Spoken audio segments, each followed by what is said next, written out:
If beauty could open the doors of kings, Chiamaka's face would have been her key. But that morning, as she stood by the dusty road that led to the city, no key could have opened a door as powerful as the one that belonged to King Ikenga, the man whose word ruled not just the state, but hearts, souls, and destinies. King Ikenga was not just rich, he was power itself. People said the sun never rose over his palace without bowing in respect. His palace stood on the tallest hill in the land, surrounded by walls so high, even birds hesitated to fly over them. The gates were made of iron and gold, guarded by men who never smiled. No one entered without permission. He was feared, loved, and worshipped like a god. The king's wives were the envy of every woman in the country. They walked like queens, glittering in gold from head to toe. Each of them had her own mansion inside the palace walls, her own maids, and cars that sparkled like mirrors. They wore perfumes that filled the air long after they had passed. To the world, they were the picture of happiness, luxury, and peace. Far from the king's palace, in a small, quiet village, lived Chiamaka and her mother. Their house stood at the edge of the road, a small building her late father had managed to complete before death took him away. The roof leaked when it rained, the walls carried the marks of age, and their compound was filled with chickens and the smell of firewood smoke. Yet, that small house was home to Chiamaka's biggest dreams. She was a university student, young, beautiful, and ambitious. Even though life was hard, she always believed she was meant for something greater. Each night before sleeping, she would close her eyes and imagine herself wearing gold like the king's wives, walking proudly in the palace, servants bowing before her. She often told her mother, "Mama, one day I will live like a queen." Her mother would laugh and say, "My daughter, everything good comes in its time. Don't rush life." But Chiamaka was tired of waiting. It was the season of the New Yam Festival in her village, a celebration that drew visitors from all parts of the kingdom. The king himself would attend, as it was a tradition for him to bless the first yams of the year. Chiamaka, who had just returned from school for the holidays, decided she would attend the festival not just to celebrate, but to finally meet the man whose riches had filled her dreams for years. On the day of the festival, the village square was filled with life. Drummers beat their drums so hard that the earth shook. Women danced with joy, and the smell of roasted yam filled the air. Men wore their best traditional outfits, and maidens like Chiamaka were dressed in bright wrappers, their hair decorated with beads and cowries. Chiamaka joined the maidens that danced before the king's seat. Her waist moved with grace, her smile brighter than the sun, her eyes never leaving the king's face. She made sure she served him when food was shared. She even fetched water for one of the guards, hoping the king would notice her. But the king's eyes did not fall on her even once. He was surrounded by his guards, his chiefs, and his wives. He watched the dances with pride, drank his palm wine, and spoke with the elders. Chiamaka's efforts went unnoticed. When the festival ended, her heart was heavy. That night, she sat outside their small house, her chin resting on her knees, watching the moon glow over the trees. She felt useless. "So, this is it?" she whispered. "I can never be noticed by someone like him." Her mother, Mama Neka, came out and sat beside her. She was a well-known spiritualist in the village, a woman who healed people with herbs and could see beyond the physical. But she was humble, and Chiamaka had never asked her to use her powers for anything personal. As they cooked dinner that night, Chiamaka's heart burned with a new thought. She called softly, "Mama, there is something I want you to do for me." Before she could continue, her mother looked at her and said calmly, "You want the king to marry you, but he does not notice you." Chiamaka froze. Her eyes seemed to see through her heart. "Mama, how did you know?" Her mother smiled faintly. "I am your mother. I know your thoughts. If that is what you want, then so shall it be. But remember, What comes through power must be carried by strength. Are you sure you are ready? Chiamaka nodded without thinking. Yes, Mama, I'm ready. I just want to be his wife. That night, while the village slept, Mama Neka went into her small shrine. The sound of her chant echoed softly in the wind. The smell of burning herbs filled the air. When morning came, she gave Chiamaka a small bottle filled with golden lotion. My daughter, she said, use this cream after your bath on the day you know the king will pass your road. Say no word to anyone. Just let fate play its role. 2 days later, the king was scheduled to travel to the city, as he always did twice a week. Chiamaka woke up early, bathed carefully, and applied the lotion as her mother had instructed. Her skin shone like the morning sun. She wore her finest dress and stood beside the road that led to the city. When the king's convoy appeared, the sound of sirens filled the air. Dust rose, and villagers stood by to wave. Chiamaka stood still, smiling softly, her eyes fixed on the king's car. As the convoy passed, something strange happened. The king's car slowed down. Then it stopped. A few seconds later, the entire convoy reversed. Chiamaka's heart began to race. The king's window rolled down. His eyes met hers for the first time, and it was as if something beyond this world connected them. The king stepped out, looked at her from head to toe, and smiled. "What is your name?" he asked. "Chiamaka," she said, her voice trembling. "You will come with me," the king said, simply. In less than 2 weeks, Chiamaka became the king's 4th wife. The wedding was grand. Drums beat for days, and the people of her village celebrated that one of their daughters had married the great king, Ikenga. Chiamaka's life changed overnight. She now lived in the palace she only dreamed about. Her room had air conditioners, chandeliers, and marble floors. She wore gold, had maids to serve her, and ate meals she could not even pronounce. She became the talk of the town, the poor girl who became queen. Surprisingly, the other wives welcomed her with smiles. They gave her gifts and treated her kindly. She wondered how 4 women could live peacefully under one man. Maybe they are just happy, she thought. Weeks passed, and life in the palace seemed perfect, until one morning. Chiamaka was relaxing in her chamber when a guard knocked and said, "The king wants to see you in his private room." She smiled. Maybe he wants to spend time with me. She dressed beautifully and followed the guard. But when she entered the king's private room, what she saw froze her soul. The other 3 queens were already sitting in a circle. In front of them was a large bowl with smaller bowls beside it. The smell that filled the air was horrible.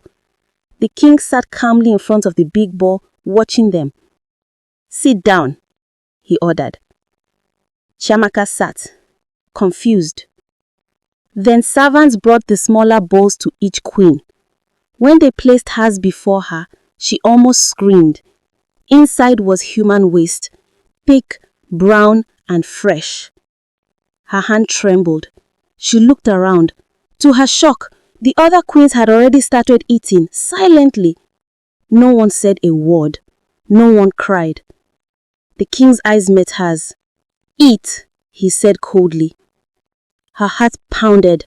"My king, please, I can't," she whispered.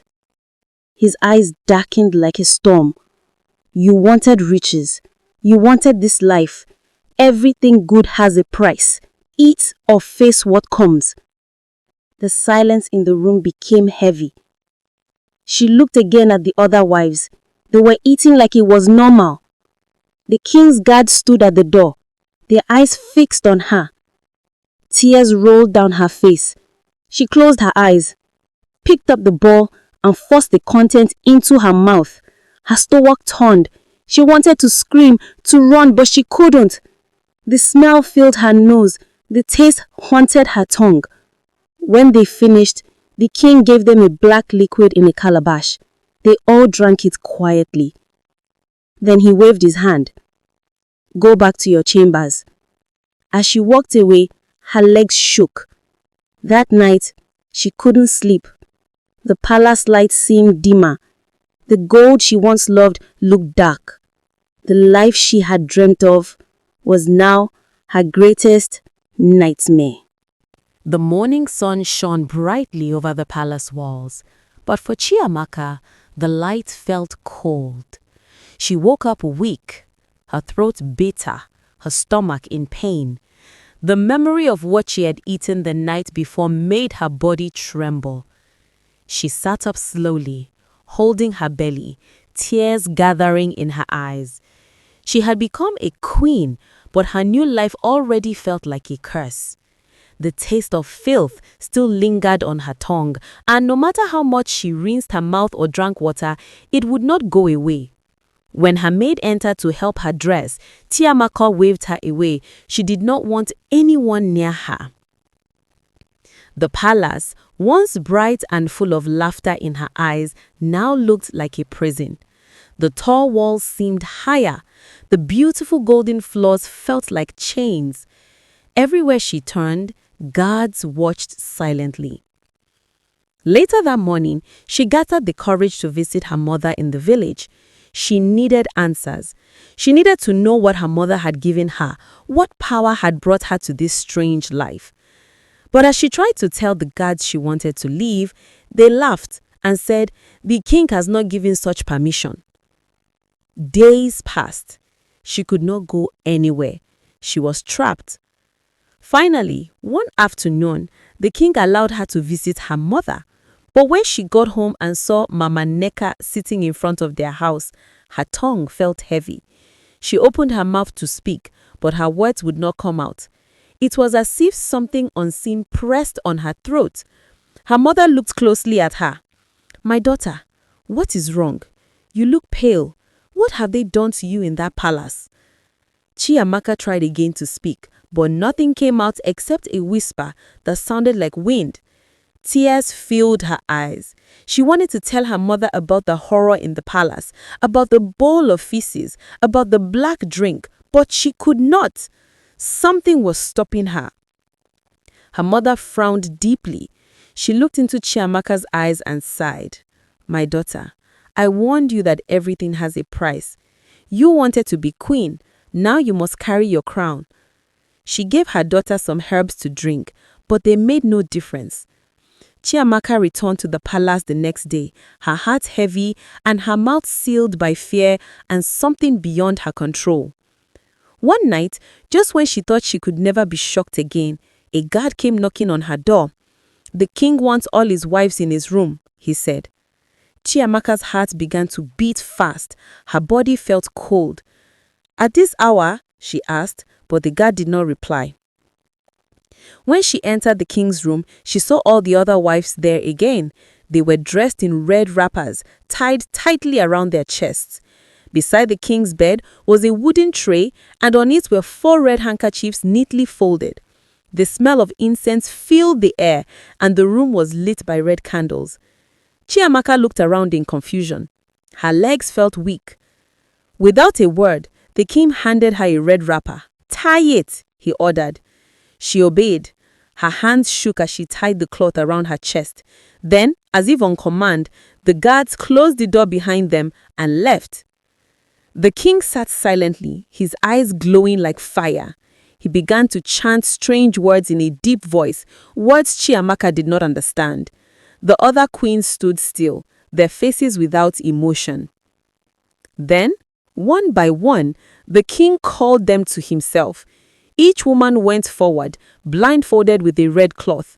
When he was done with one, he used one of the red handkerchiefs to wipe her body and placed the handkerchief back on the tray. Chiamaka was terrified. When it was her turn, she refused to move. "Please, my king," she begged. "I don't understand what this is. Please let me go." The king's voice grew dark. "You are my wife now. You have no choice. If you refuse, your blood will pay for it." The other wives looked at her with empty eyes, as if they were no longer human. Tears streamed down Chiamaka's face as she slowly walked to the king. The smell of incense mixed with something darker filled her nose. Her heart pounded as the king blindfolded her. She could feel his breath, his touch, and when it was over, she felt a strange coldness cover her whole body. The king took the last red handkerchief and wiped her as he did the others. Then, he dropped it on the tray and gave a deep sigh. "You are all bound to me," he said in a voice that sent chills down their spines. "You belong to my spirit. Your beauty, your flesh, and your souls are mine." The women were silent. The king drank from a small black cup and waved his hand. "Got to your rooms." That night, Chiamaka wept until morning. Her eyes were swollen, her heart heavy. She wanted to run, but she knew that there was no escape. Days turned into weeks.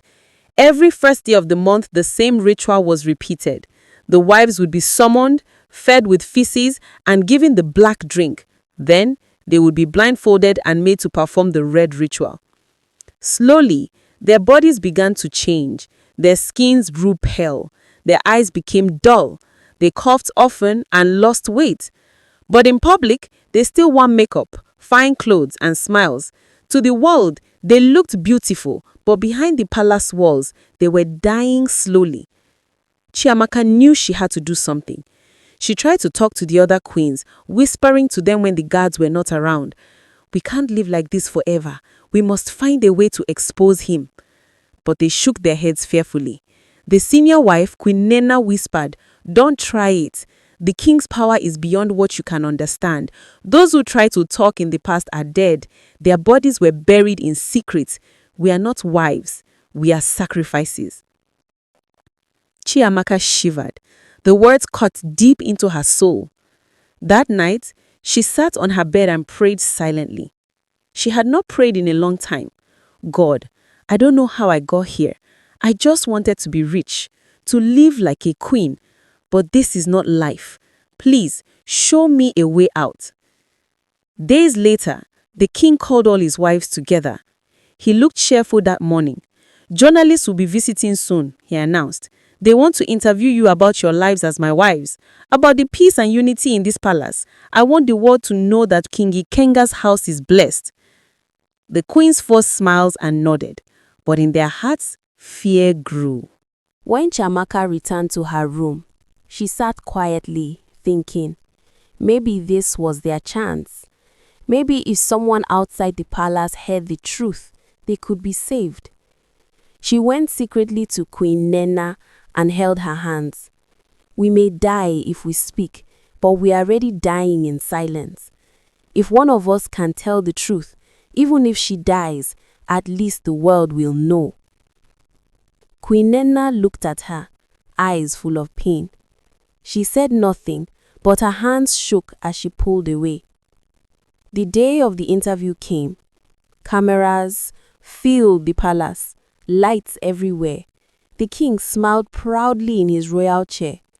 His queen sat beside him, dressed beautifully, makeup hiding their tired faces. The journalists began to ask questions. "Your Majesty, you are a man of peace. You have 4 wives, yet your home is united. How do you do it?" The king smiled. "When you rule with love and power, peace follows." Then the journalists turned to the queens. "How do you all stay united? What is your secret to peace?" The palace went silent. All eyes turned to Queen Nena. Her hands trembled. She looked at the other wives, at Chiamaka, whose eyes silently pleaded with her to speak. She looked at the camera, then at the king. Memories of the rituals, the smell of feces, the taste of that black drink, and the lifeless eyes of the younger queens flooded her mind. Her lips shook. She took a deep breath. And then she burst into tears. The cameras were still rolling when Queen Nena began to cry uncontrollably. The king's proud smile slowly faded. Everyone in the palace hall, guards, maids, journalists, watched in confusion as the queen's tears fell like rain. The king tried to speak, but she raised her hand weakly, her voice trembling. "We are not united," she said, her voice breaking. "We are just surviving. This palace is not what people think it is. We are not queens. We are prisoners in gold." The journalists glanced at each other, shocked. The cameraman kept recording, unsure whether to stop or continue. Queen Nana continued, her voice shaking, as if every word carried a curse. "The king you see here feeds us with his waste. Every first day of the month, we are made to eat what no human should eat, and he calls it a ritual for riches. We drink a black liquid that makes us look fresh in public, but kills us slowly inside. He uses us for sacrifices. We are dying." Gasps filled the air. The journalist's eyes widened in disbelief. The other wives froze. The king's face changed from calm to anger. "Enough!" he shouted, rising to his feet. His voice echoed across the hall. "Stop that nonsense!" But it was too late. Queen Nana fell to her knees, still crying. "The world must know! The world must know what happens behind these walls!" she screamed. Then suddenly she began to shake violently. Her body twisted, her eyes rolled back, and before anyone could reach her, she collapsed to the floor, lifeless. The hall went silent. One of the journalists screamed. Chaos broke out. Guards rushed in, and the journalists ran for the exit, holding their cameras tight. Chiamaka and the other two queens ran out too afraid of what would happen to them if they remained in the palace.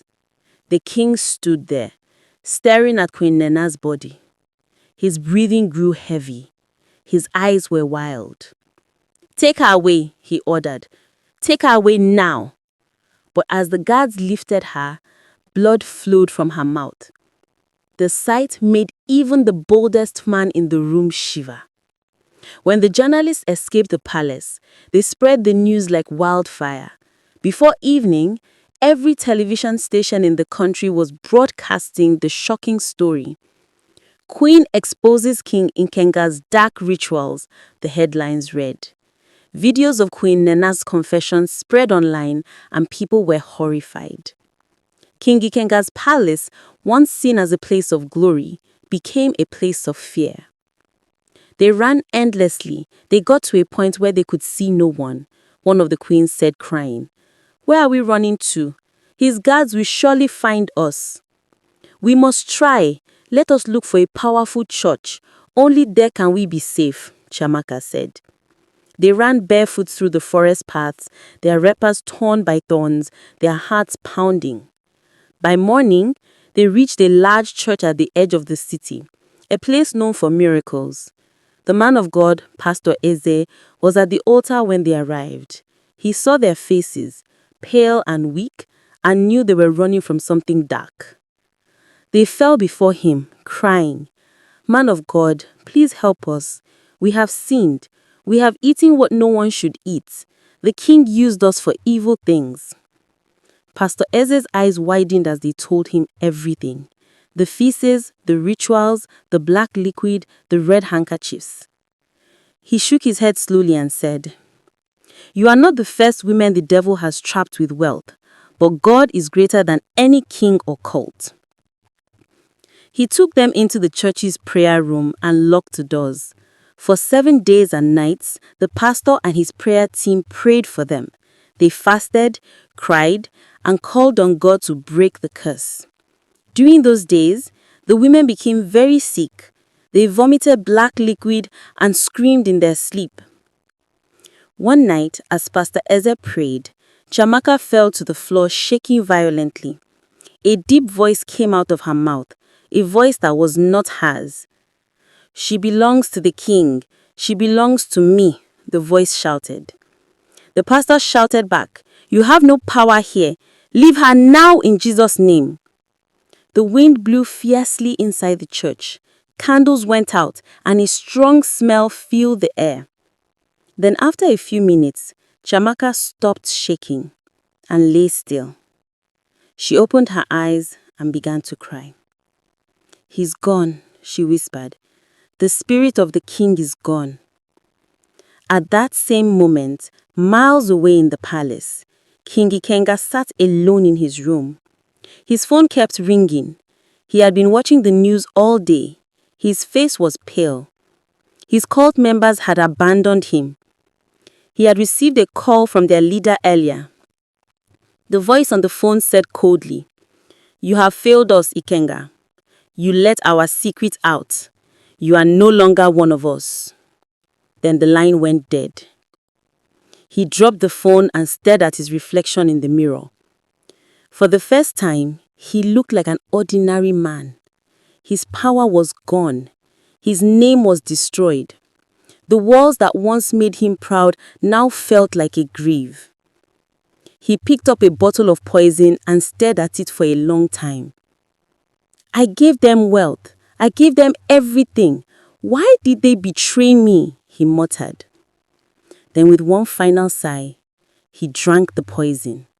Within minutes, he fell to the ground, dead. The next morning, the news of King Ikenga's death spread across the country. People filled the streets, some in shock, others in disbelief. Some said he was caused by the gods. Others said justice had been served. Back in the church, Pastor Eze received the news and gathered the queens together. "The evil that tormented you is over. The king is gone. His curse has ended." The women wept tears of both sorrow and relief. They had escaped death, but they had lost everything. They could not return to their families or villages. They feared people would see them as cursed. Chiamaka knelt and said softly, "I wanted riches, but I found pain. I wanted gold, but I found shame. If only I had been patient."